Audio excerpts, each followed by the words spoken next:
BrenTech here, where tech is made simple. Just a quick video that the Microsoft Edge web browser has received an update, which was made available by Microsoft on the 19th of January. Once again, that was late yesterday in my region.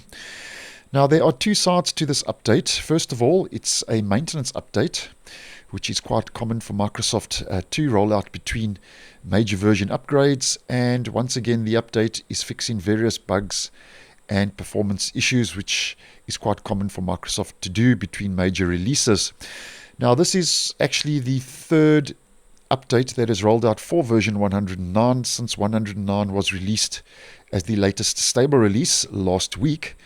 And over and above the maintenance update rolling out for version 109, we also get a security update.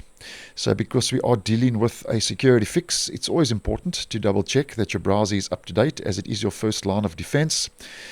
And once this update has been applied, the browser will now be on and upgraded to version 109.0.1518.61.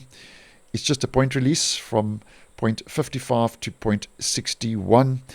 And the security update fixes one Edge specific, so that's a browser specific security vulnerability, which is a moderate security feature bypass flaw that has now been addressed with this latest update. So as mentioned, two sides of this update rolling out. We first get a maintenance update, and then we get a stable channel security update, which is a Edge specific browser update. And I have checked around the browser, and there are no new features or any major changes, just a maintenance update and a security fix now rolling out as the third point release for version 109.